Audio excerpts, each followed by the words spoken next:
Previously on Rome, rise and fall of an empire. Ethnic tensions continue to divide the already ravaged empire as the barbarian-born General Ricimer claws his way to the throne. Hungry for power, he kills anyone who stands in his way, including his closest friends. Now, Roman control of the empire's once great western provinces is swept away by a storm of barbarian warlords and kings. Out of the chaos, one Roman leader rises up, determined to restore Rome to its glory days. But in his path stands a fierce barbarian warrior prince. For the empire, the clash of their swords is the beginning of the end.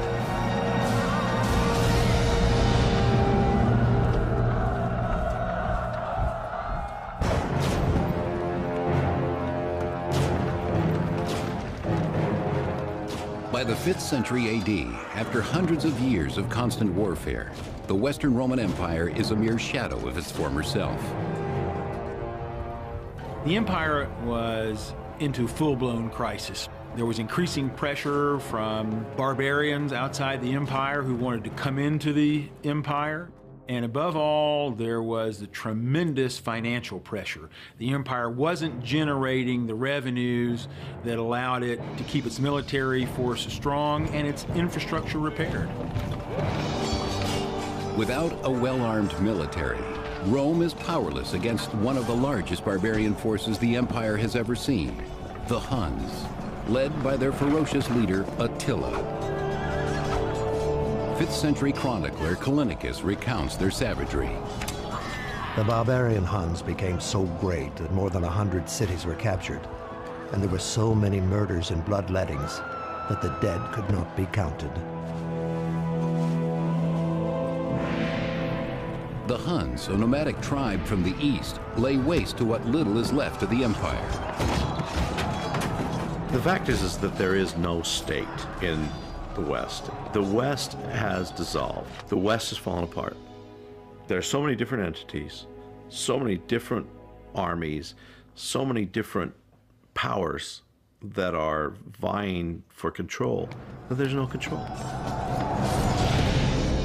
Though the eastern capital of Constantinople is able to survive the Hunnic invasions, the weaker Western Empire feels the brunt of their expansion and is forced to cede the Roman region of Pannonia to Attila the Hun.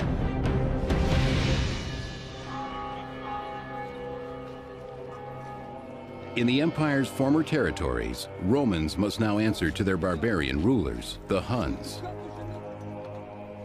Romans and barbarians can identify each other by the way they speak, by the way they dress, by the way they smell, by the way they wear their hair. Even though by this time Romans and barbarians are really used to each other, I think it's fair to say that ethnic tensions have never gone away. But one Roman moves through the troubled society with ease and finds opportunity in Attila's new regime. His name is Flavius Orestes. Orestes was a Roman who'd grown up in territory dominated by the Huns, but he got a high position at the court of Attila.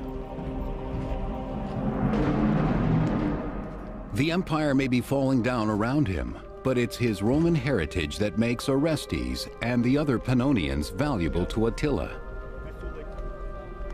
They're Roman because they talk like Romans, they walk like Romans, and there is still the cultural, the social, everything that makes up what a person is and does is still Roman, and that goes on for centuries. Able to read and write, the cultured Orestes stands out among Attila's many barbarian allies. Orestes is soon made secretary in the ruler's court.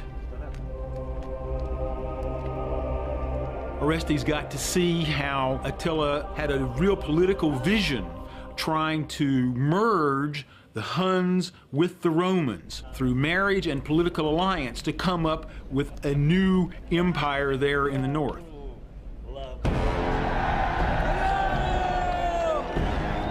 Having daily contact with Attila the Hun, Orestes experiences firsthand just how brutal barbarian justice can be.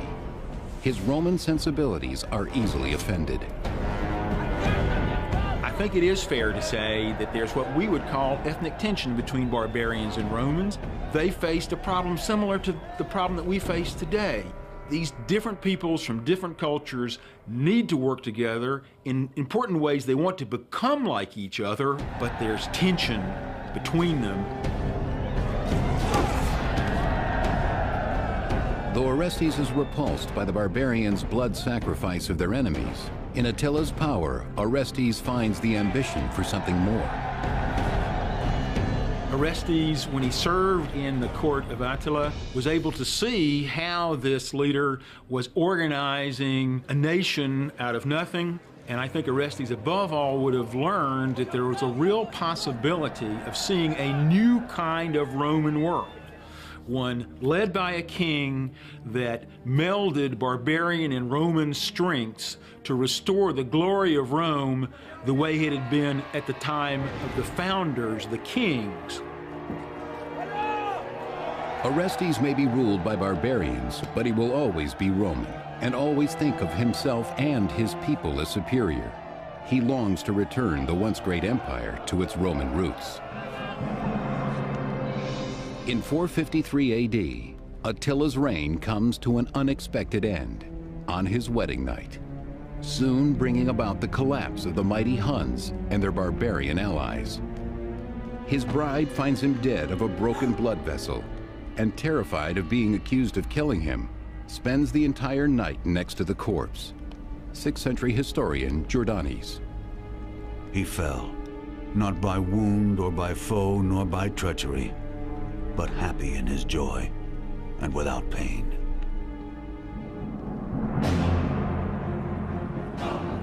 But the Huns' demise cannot save Rome. The power vacuum that results only allows more barbarians to descend upon the fading Western Empire. In the following years, Rome's cities fall into disrepair. Hunger prevails, and beggars fill the streets. Orestes wanders, no longer a man of influence. He seeks his fortune in a land struggling to survive. The infrastructure seems to have crumbled in some cases fairly quickly. It varied from one region to another. Aqueducts, it's true, sort of perhaps fall into disrepair, and the quality of pottery, perhaps in some places, diminishes. It's all getting a bit more hectic. The street plans begin to change. The regular features break down. It is a time of diminished hope and starving children. The details of Orestes' travels are lost to us, but as a true Roman, he refuses to believe that the empire is beyond saving, that the humanity and civilization at its core cannot be brought back. He sets his sights on one day making his way to the city of Rome. The fact is that Rome fell physically far earlier than it fell psychologically. The idea that Rome could fall was difficult for many to accept, and many didn't accept it. They believed as long as there was an emperor on the throne, there was a Rome. As long as there were walls around the city, there was a Rome. As long as there was somebody who believed a Rome existed, the empire in fact existed. In the mid-5th century, after years of constant pressure from barbarian attacks, Rome is forced into a treaty with a powerful tribe called the Burgundians, granting them valuable Roman land in exchange for military service. Originally from Scandinavia, like many Germanic barbarians, the Burgundians are allowed to settle in southern Gaul. These territories on the periphery of Italy are the first to go. It's just very slowly, little bits and pieces are given away. In a way, it's kind of like if you think about your body. If you're out in the cold, your body is programmed to make sure that your brain and your sort of heart and whatever survive no matter what. So your fingers go first, your toes, your feet, your hands, and it's very much like the Roman Empire. In return for these land grants, the Burgundians must supply the empire with mercenary soldiers. But this treaty only furthers Rome's plight. When they give land to the barbarians, since land is a great source, perhaps the principal source of revenue, the more land they give away, the less money they have coming in. The less money they have coming in, the more land they have to give away in order to keep barbarian support, to keep the army strong. So it really is a vicious spiral that leads more and more to a financial crisis. The Burgundians' leader, Gundobad, is the son of a mighty chieftain. But as the empire grows weaker and more desperate for his tribe's many mercenaries, he is a powerful force in Rome as well.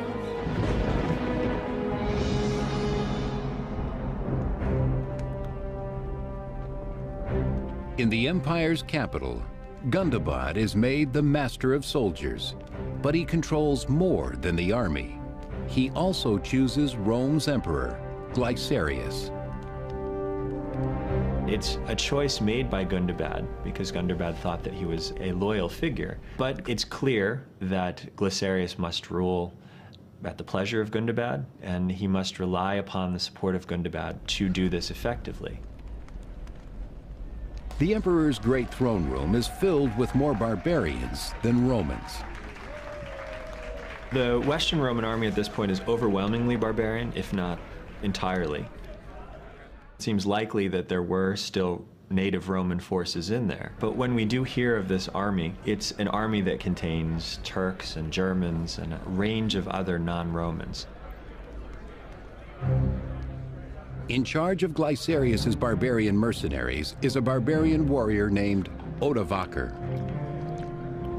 Odovaker found a position in the Imperial Guard, close to the center of power, surely because he had a demonstrated military competence and real leadership ability. This is the Rome that Orestes encounters when he finally arrives after decades of travel. Upon first meeting Odovaker, he cannot know how deeply the empire has changed since its glory days. The power of the Western Empire is certainly gone in the 470s, but I think it's probably not clear to everybody that this is a doomed enterprise. It does seem potentially to be just a momentary weakness, and had the course of things gone differently, perhaps it could have recovered. Orestes' diplomatic experience earns him a high position in the imperial army, but he is surprised to find Odovaker, a lowly barbarian, holding equal standing. They obviously were both highly ambitious. They had survived really tough circumstances. Orestes had succeeded at the court of the bloodthirsty Attila the Hun. Odovaker had been a military commander and had brought himself literally later from rags to riches at Rome. I think their ambitions as well as their special competences would have put them on the track to compete with each other. Both have their own visions of empire, one Roman and one barbarian. After spending years in the court of Attila the Hun, the Roman Orestes is made a general in the Roman army. But in Italy, he encounters an empire that's disintegrating and hardly Roman. Its power resides not in its emperor Glycerius, but in the barbarian generals Odovaker and the Burgundian chieftain Gundobad.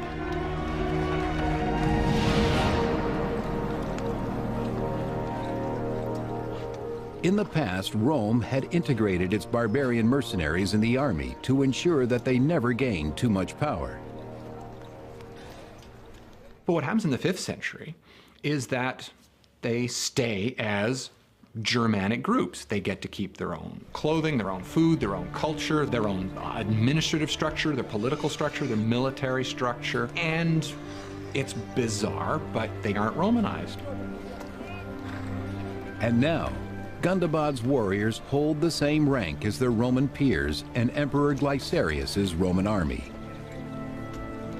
The army at Glycerius's disposal, or rather, basically that Gundobad has at his disposal, will be a mixed formation, no doubt comprising some Burgundians, but many other various groups as well, that together form, as it were, the army in Italy. In the case of the Roman army, there seems to have definitely been tensions at times between barbarians who were serving and Romans who were serving, Romans who felt that because it was the Roman army that their leadership capabilities should be recognized, whereas barbarians should be disqualified because they were barbarians. The once unified power of the Roman military is lost as violence explodes within its ranks, dividing the army against itself. General Orestes, once so skilled at diplomacy, soon finds that even he is powerless against it.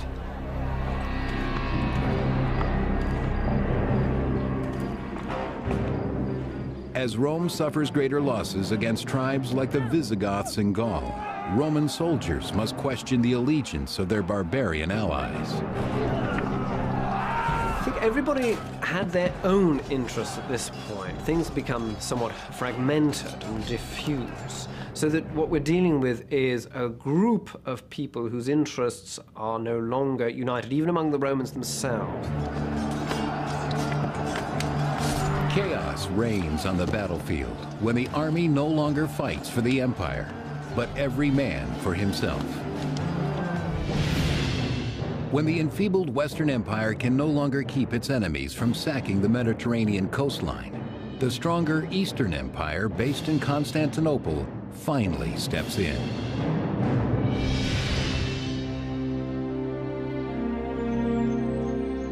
In the imperial palace, the aging Eastern Emperor Leo enjoys the security of his heavily fortified capital.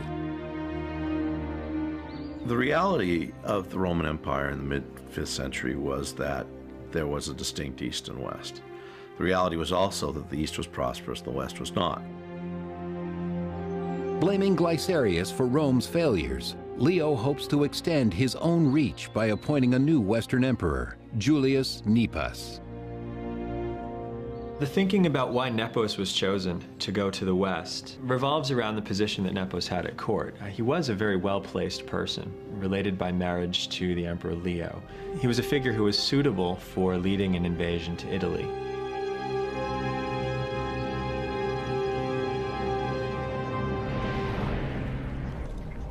In 474 AD, Nepos assembles an army and leads his troops away from Constantinople, bound for Italy.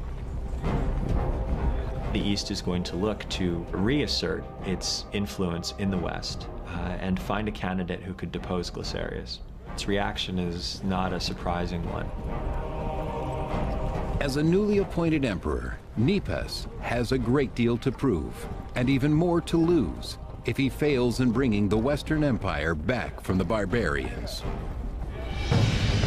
As Nepos's army sails from Constantinople, the Western Emperor Glycerius must prepare his own army to counter the attack in Rome.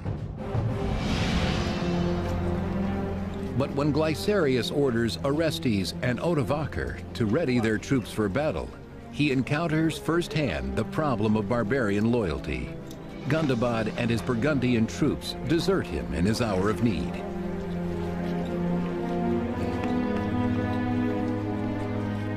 What happens is that Gundobad abandons his position to go back and become king of the Burgundians, which is clearly a lot more fun than being the generalissimo of Glycerius.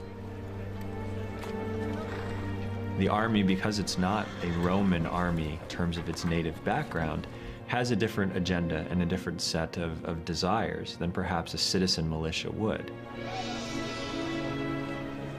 Without his Burgundian support, even the armies of Odovaker and Orestes cannot save Glycerius from the invading forces of Nepos.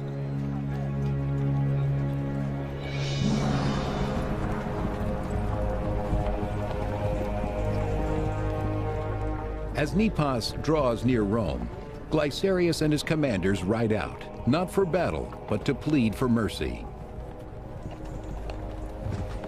And so Glycerius found himself in a situation where he really couldn't expect military support either from hired barbarians or from his local troops. So when the Eastern Empire sent Nepos to take over, Glycerius made the only rational decision. He surrendered without a fight. Nepos, having come to Italy to violently unseat Glycerius, now spares the emperor's life. Nepos wanted the appearance of legitimacy, that he would become emperor with the backing of the Eastern Emperor and the approval and agreement of the Western Emperor, who would step down because he recognized that Nepos was the better man for the job. he orders Glycerius be made a bishop and sends him into exile far from Rome. In June 474 AD, when Nepos is crowned Western Emperor, he is lauded by Orestes and Odovaker. Being equally ambitious, both men transfer their loyalty to their new leader immediately. Orestes, being Roman, also has an idea that there is still a Rome, and he can still protect Rome. In the case of Odovaker, there seems to be a recognition that there is no more Rome. And so how it plays out is you've got two very capable men at the very moment in time when a decision is made whether Rome will cease to exist. Nepos promotes the Roman Orestes and the barbarian Odovaker to the highest posts in his court, giving them unmatched power in Rome. Elevating Orestes and Odovaker at the same time, giving them kind of equal power, at least equal recognition. He's kind of prepared his own demise. In both of these characters, he's elevated individuals who are of strong will and of great capabilities. But the court politics in Rome are quickly overshadowed by relentless Visigoth invasions against the last remaining Western Roman territory of Gaul. At the height of the Roman Empire, this region, now known as Provence, France, was a prosperous community. But throughout the 470s, its people are subject to constant raids from the Visigoth barbarians and their king, Euric. The very ambitious Visigothic king, who was a real expansionist, decided that he was going to attack this area there in southern France that wasn't under his control. By this time, the Visigoths really did have an overwhelming force. And so it was simply part of the process by which Roman territory in Gaul was constantly shrinking until it was reduced to just a tiny slice along the coast of what is today southern France. The bloodthirsty Visigoth warriors lay waste to the villages of Provence, showing no mercy to the helpless Roman citizens. The Eastern Emperor Leo sends Julius Nepos to Rome as the new Western Emperor. Nepos is counting on his two commanders, the barbarian Odovaker and the Roman Orestes. But even with their support, the Roman Empire is in terrible jeopardy. Barbarian Visigoths invade southern Gaul, forcing the meager Roman legion stationed on the border into battle. The imperial soldiers, underarmed and unprepared, are no match for the Visigoths. The Goths seem better organized. Their kingship seems to be stronger. They seem to be able to mobilize more forces, and the forces seem to be better able to deal with whatever eventualities occur in warfare. The fighting is brutal, the carnage overwhelming. Something must be done.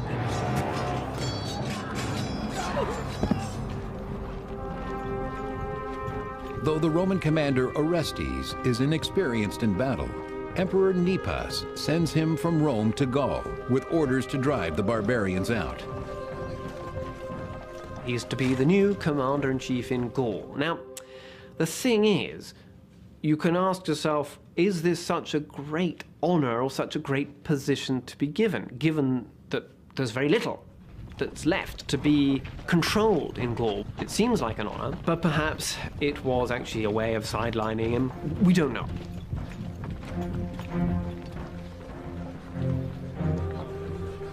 But in his camp on the Italian border, the former diplomat Orestes tries his hand at military strategy, hoping to sideline Odovaker and the new emperor Nepos instead.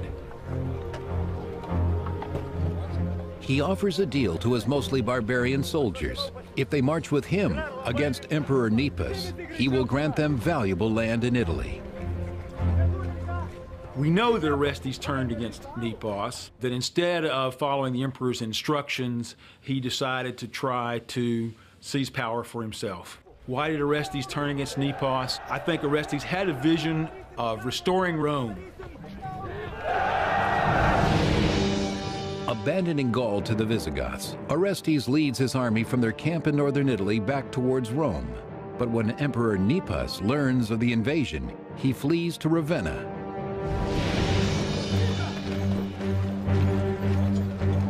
In August of 475 AD, Orestes marches into Ravenna and orders his troops to scour the city in search of the emperor. The barbarian soldiers go on a rampage, terrorizing the citizens and destroying property. I can only imagine that Orestes either thought that Nepos was selling out the Roman Empire to the barbarians, or that Orestes simply had this overwhelming ambition to capture the Roman Empire's leadership for himself. But even under the threat of death, no one reveals the emperor's hiding place. Emperor Nepos is forced to secretly escape the city, according to 6th century historian Jordanes.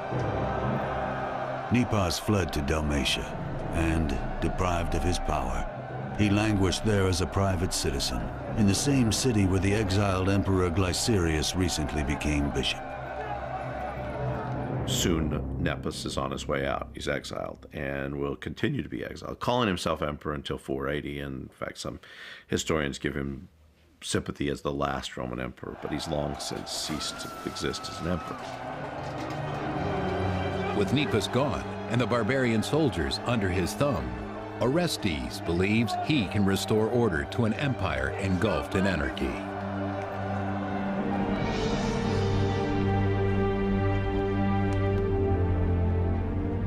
In a surprising turn, Orestes does not take the throne himself, but instead names his young son Romulus Augustulus emperor.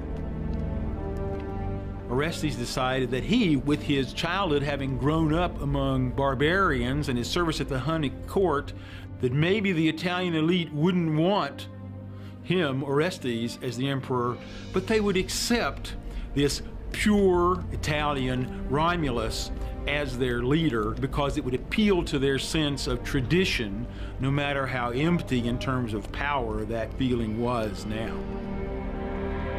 The boy will remain in the well-protected city of Ravenna. He was protected by Paulus, his uncle.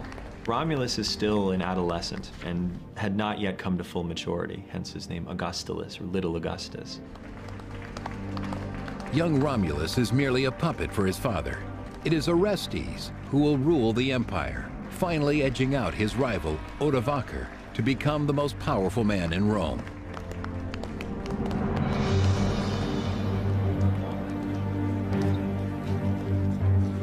Swollen with pride, Orestes ignores his debt to the barbarian soldiers. But after holding up their end of the deal, helping Orestes unseat Nepos, they demand their payment of land. These guys want to get settled on Italy, on Italian territory, on the land of Italian senators. And Orestes is enough of a Roman to know that this isn't going to fly. And so he says no. Orestes couldn't pay the soldiers. For the soldiers, the purpose of having an emperor was to pay them. And so when Orestes, the power behind the throne with his son on it, can't come up with the money that they want, or can't come up with the land that they demand, then there's only one answer. Get rid of that emperor and get somebody else who can get us what we want. With the help of his guards, Orestes is able to flee the chaos, but he underestimates the power of the barbarian army, now bent on revenge. After years of competing for power with his barbarian co-commander Odovaker, the Roman Orestes gains the advantage, crowning his own 12-year-old son as puppet emperor. But tensions rise as the barbarian army goes unpaid.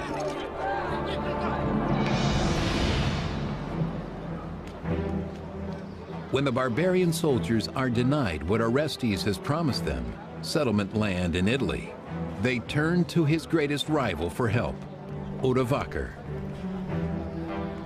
So the soldiers made a perfectly rational decision to go to somebody else, in this case Odovaker, who they thought had a better chance of satisfying their demand. Odovaker was a barbarian, and they could expect that he wouldn't have nearly as many qualms about giving them land or money or whatever they needed, regardless of where it came from, in order to make them happy.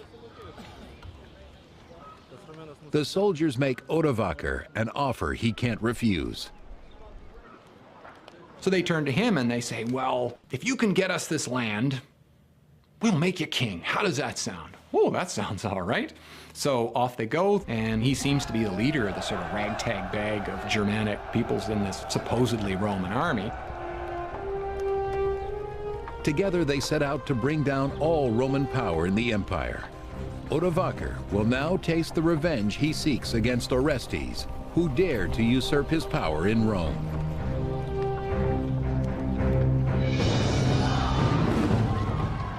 They immediately begin to raid the cities of Italy. The narration that we have of this talks about days and days of plundering, the wealthy being stripped of all of their money. After risking their lives for the sake of an empire they can't even call their own, the barbarian soldiers feel the time has come for Rome to pay in blood what they cannot pay in money and land. Pretend you're a soldier for them. Pretend that you have to live on the meager wages that you've got, and now you miss a payday. One payday, you may be able to make it. 2, 3, 4 paydays in a row, you're starving. Are you going to have much allegiance to the army that has left you starved? Now answering to no one, Odovacar relishes the opportunity to finally assert his dominance over Italy and Orestes. What we're talking about in 476 is not a war per se. There's no great battles, there's no sieges. You've got starving soldiers seeking to survive. And in order to survive, they will do whatever it takes to do so. Because they are trained to fight, they will put down anyone who encounters them. And riots and rampages and sackings and rapings take place. With Odovacar closing in, Orestes leaves his son, the young emperor Romulus, in Ravenna under the care of the boy's uncle Paulus, while Orestes escapes to Ticinium in northern Italy.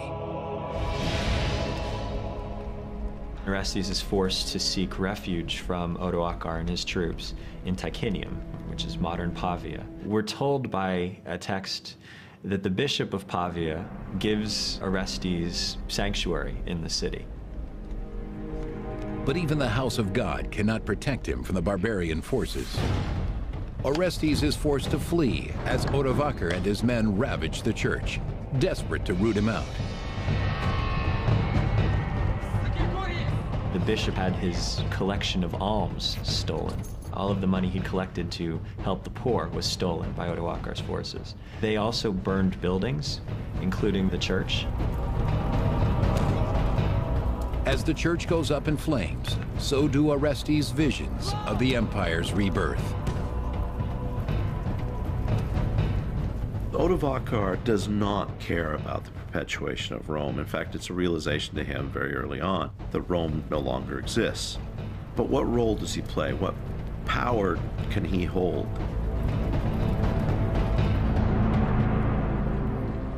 Orestes and his guards escape Ticinium, hoping to buy enough time to prepare for the certain face-off with Odovacar. Once they were peers in the emperor's court, now they are locked in a struggle for their very survival. Both are very proud of the position they hold, and neither are willing to recognize the other has any power at all. Now, in that case, of course, a clash is imminent. Orestes and his army get as far as Placentia, modern-day Piacenza, Italy, before they are finally confronted by Odovacar on the battlefield.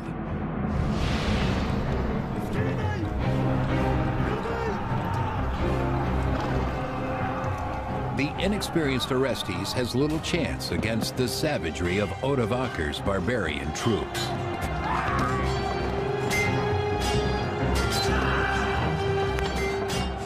It would have been loud, chaotic, bloody, violent, dusty, which is why morale, even more than training, when push came to shove, was at the heart of who was going to win and who was going to lose. There are dead bodies to climb over. There are injured men yelling. There are people loosing their bowels from fear.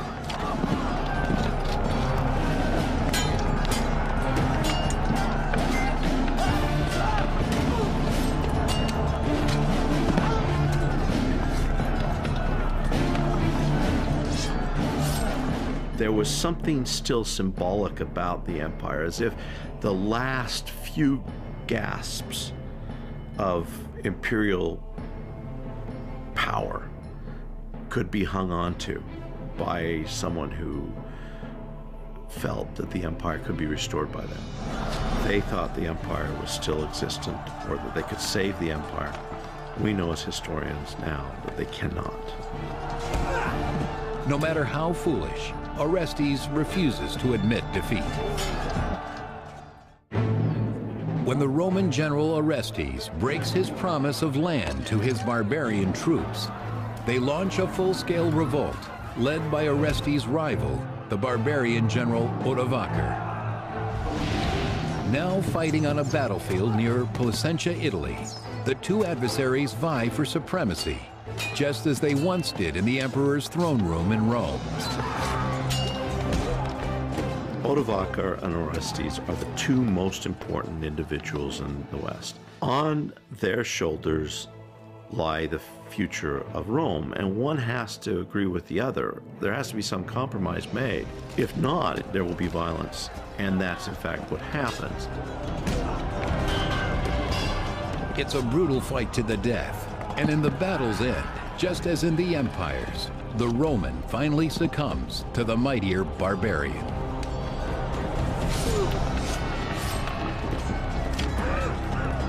We don't know exactly what happened when Odovaker caught up with Orestes, but my suspicion is that it was a quick and brutal end. There was not going to be any elaborate ceremony. There was not going to be any elaborate funeral. Orestes was to disappear. I'm sure his execution was swift, silent, and total.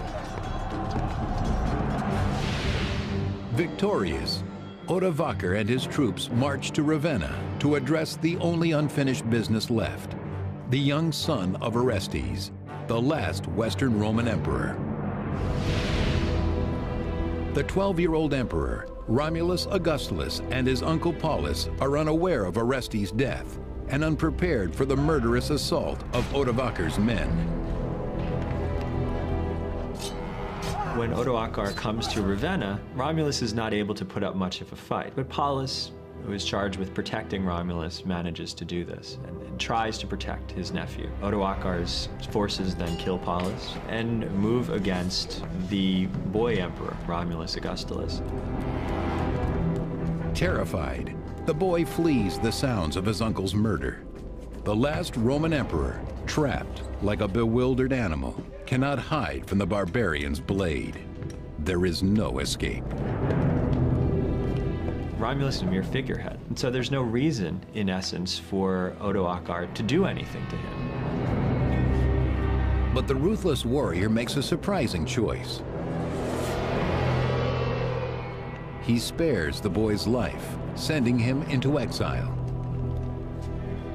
By saving his life, Odoacer can show his clemency and can show to the Romans that he can behave in the way that a just sovereign ought to behave. In the summer of 476 AD, Odovaker becomes Italy's first barbarian ruler. Odoacer is now king. Now, he's not king of Italy, he's not king of the Roman Empire, he's just king of these guys. This little motley band, whatever it was, making up the Roman army at this point. Odovaker is king, not emperor, because the Roman Empire is officially dead, just over 500 years after its birth in 27 BC. It really is the end of a Roman emperor in the West. Now there's going to be a king in the West. There's still a Roman emperor in the East, but the East has no effective control over the West. In a real political sense, things have changed fundamentally. News of Rome's fall travels quickly to the new Eastern Emperor Zeno in Constantinople. The messengers arrive bearing the news the Eastern Empire has dreaded for years. They carry the last vestige of the boy emperor's imperial office. The last thing that Odoacer has Romulus Augustulus do before he formally steps down from the Roman throne is send an envoy on behalf of the Senate and the emperor, conveying the ornaments of imperial authority to Constantinople, with the word that no emperor is needed in the West. With a barbarian king lording over Italy, the remaining symbols of Roman power are no longer needed. We know that Odovaker very publicly proclaimed he was not going to wear the purple robes and the golden crown that signified a Roman emperor at the time. He was going to leave those aside. Odovaker was something new. He was a king in the West, not an emperor. The robes and the crowns and the jewels of emperorship now belonged to the Eastern emperor. But in his hands, they no longer signify power and prestige, only failure and loss. Back in Italy, the families of the barbarian soldiers are now finally granted the land they fought for. The West now lies completely in their hands. It's clear Odoacer did uphold what he had agreed to his soldiers. He kept his promise, he gave them what was due to them, and was a man of his word to those supporting him. For the empire, invasions of women, children, and homesteads proved more powerful than those of warriors and siege machines. Rome became strong in the beginning because it took in outsiders. That is to say, it encouraged immigration. But in the end, when the barbarians came in numbers and wanted to be part of the Roman Empire, for complicated reasons, the Romans were unable to take them in the way that they had done before. This failure to make immigration a positive source of strength really was one of the principal reasons for the undoing of the Roman Empire.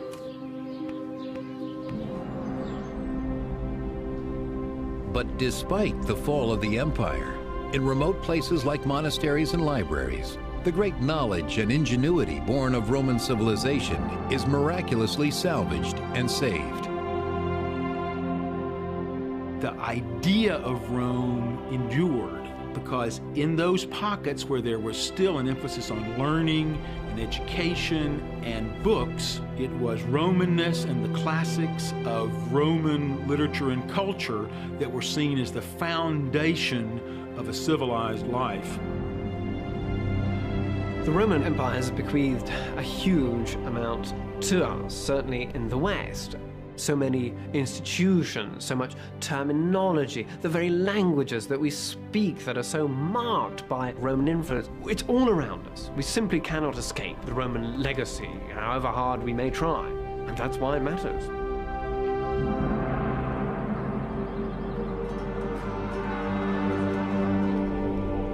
From democracy to empire to its fall, Rome has inspired the Western world as we know it.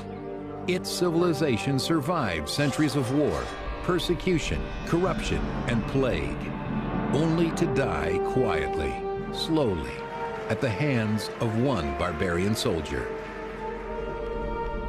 There is a romanticism to caring about the fall of Rome, caring about the Roman Empire as a whole. I mean, it certainly was a very important part of the formation of the modern world. Well, let's face it, it has been around for 1,500 years. Why should we care any longer? Now, I think the answer is very simple on that. We should care because in Rome lay all of the wonderful aspects of humanity and all of the terrible aspects of humanity. And if we study those, we understand them. Perhaps we can repeat the good ones and not repeat the bad.